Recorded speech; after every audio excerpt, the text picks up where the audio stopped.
I'm Steve Fitch, and I became interested in this wind generation projects clear back a few years ago when the Hatchet Mountain proposal was brought forward.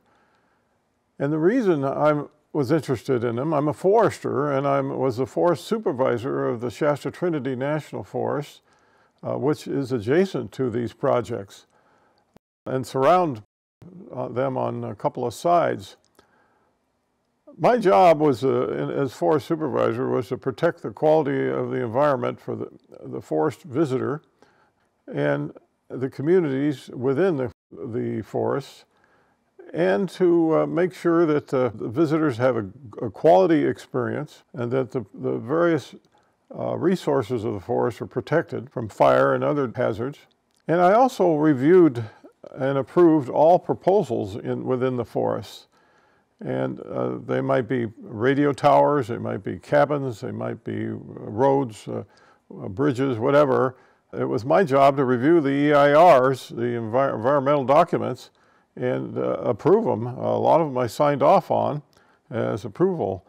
And so I was very interested to see what quality of job was being done in the environmental review process on these projects also. So here we have the Shasta Trinity surrounding the project at Hatchet Mountain, and I was appalled at the impact that might have on particularly the visitor. I really, with this new project, was around 60 or more than 60 of these wind generators spaced all over the hillside up there, over 30,000 acres. I ended up coming down to two very major concerns.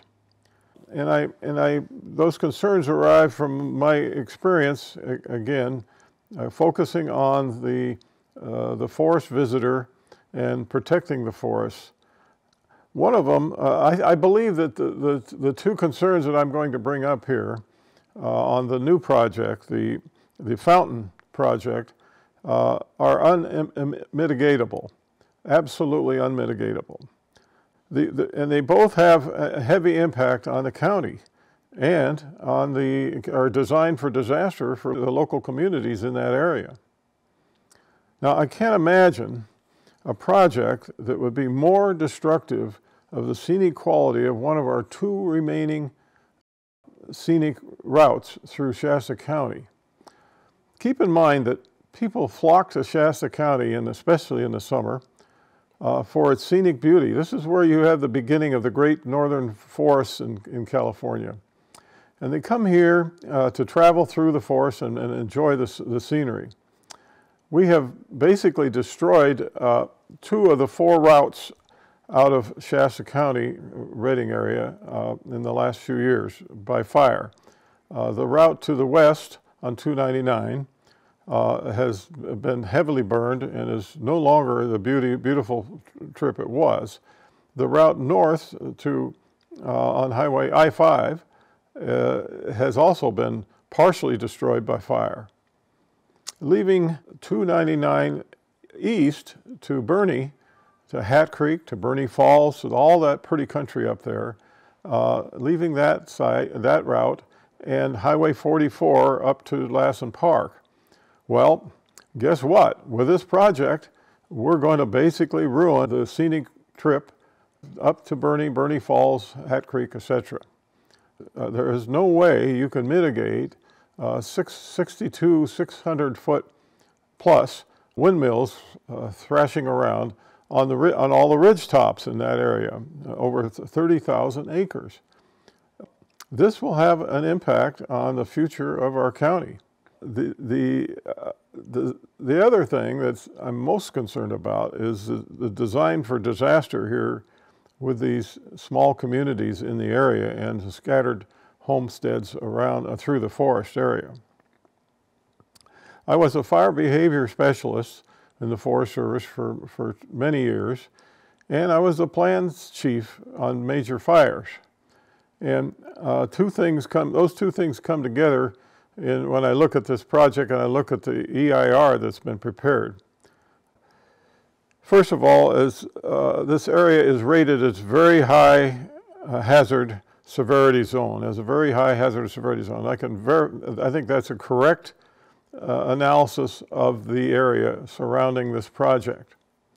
It has burned 20 years ago on the Fountain Fire and was replanted heavily to pine. And this planting spacing, for some reason, was very close between trees. And the trees are now 20 foot tall, and they have brush growing around them and beneath them. And what we've created there is until the trees are thinned out, a continuous fire bed there for a major fire. And we're getting to the stage now where that vegetation is at the point where it will, and it is, a very high fire hazard. The other thing, when I was plans chief, my job was to order all the resources that come in to fight the fire. Everything from the hand crews to the helicopters and engines and the air attack planes. That was my primary job on major fires throughout the United States on these teams. And I took a look at the situation up there with 62 600-foot towers, spinning blades all over the hillside above the Round Mountain, Montgomery Creek area. And I saw that plan over that 30,000 acres. And right below that project, and one of the reasons the project is there, is because there are major power lines coming through the area. Right behind the community, between the community and the communities and this project are these major power lines. Well, think about that for a minute. You are a pilot and you are being called to drop retardant on an initial attack on a fire starting in that area during, let's say, a north wind, which is typical of when the big fires roll in this country, and the smoke and the turbulence over the ridge tops and so on. And you're being asked to drop retardant on a fire in that area. This is an impossibility. I looked at the environmental document, and it's very interesting that they say that it's that wildfire is less than significant in terms of level of significance and mitigation. And they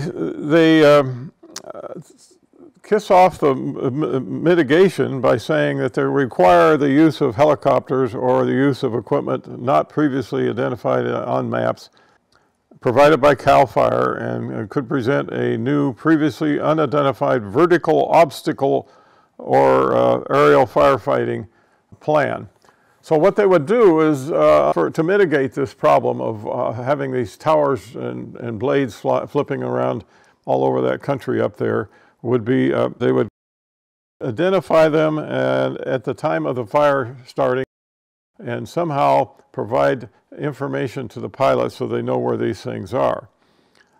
I thought that was nearly an impossible task to prepare pilots for initial attacks. So I contacted the experts in that field, and I contacted a fellow who was the member of the Associated Aerial Firefighters Association, and he's also the deputy chief of air tanker operations for CAL FIRE, or was.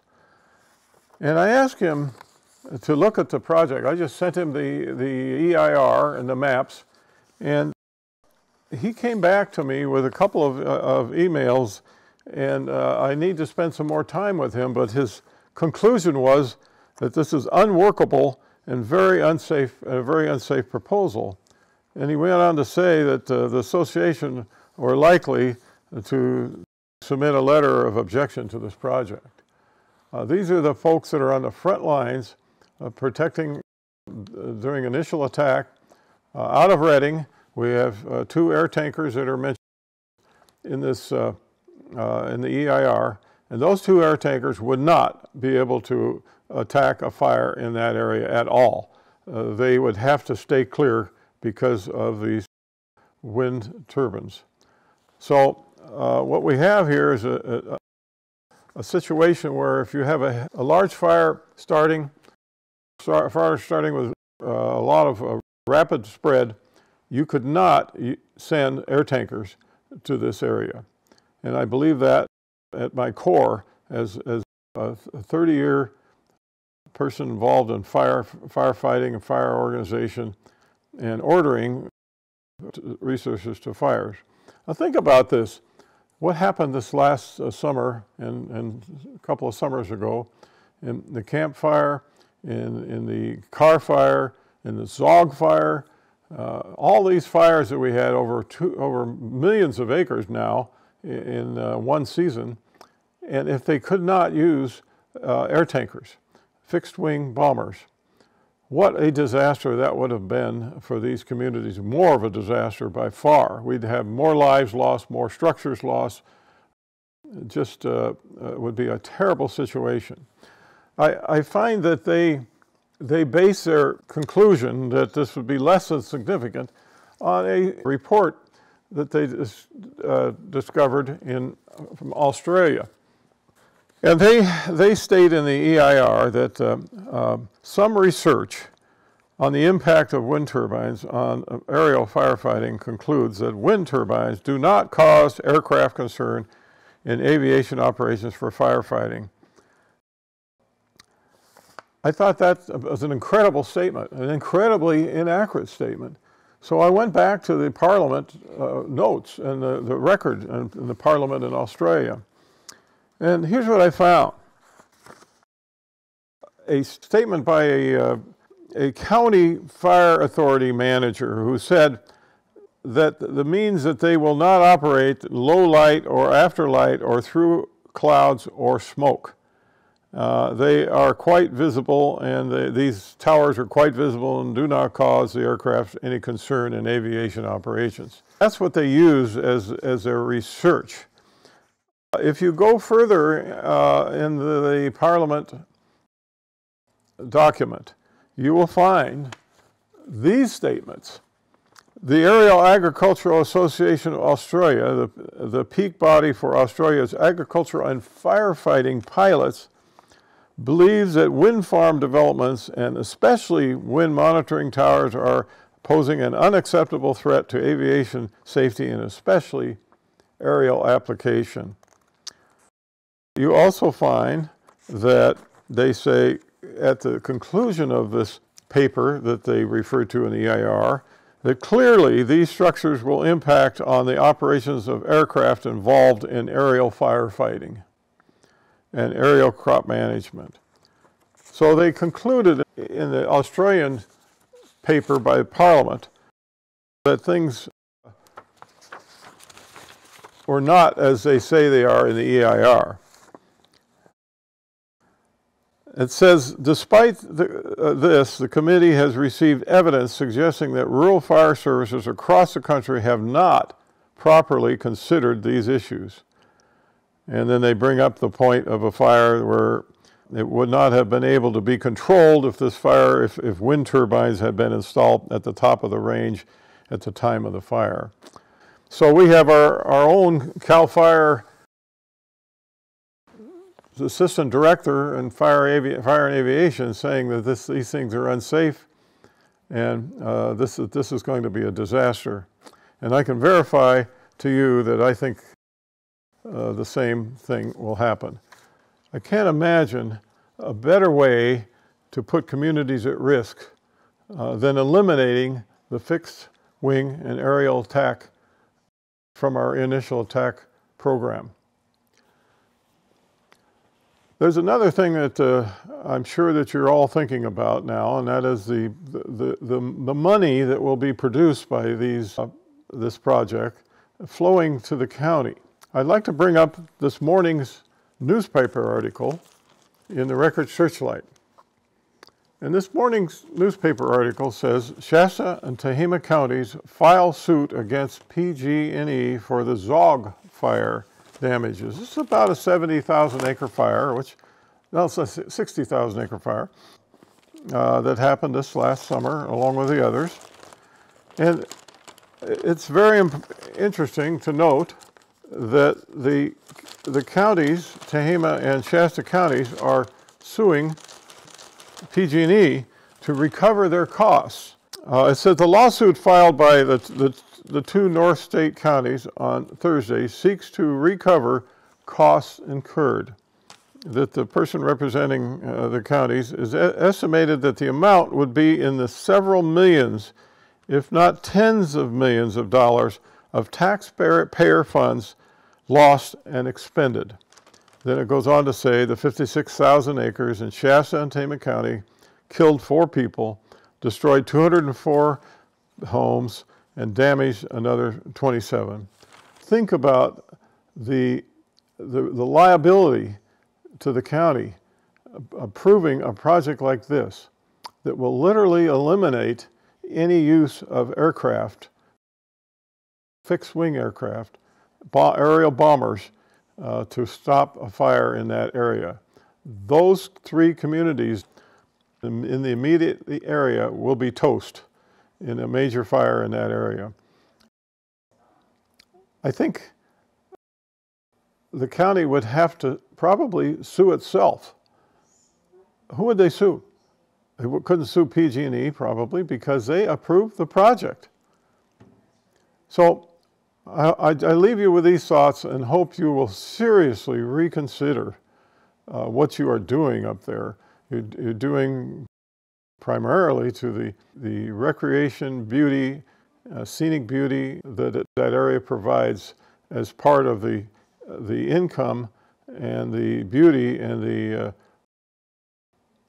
the success of the Shasta Cascade Wonderlands. What that is going to do to us from the standpoint of our visitors, and most important, what it's going to do to the local communities, increasing the hazard of their surrounding heavy vegetation combined with the wind turbines.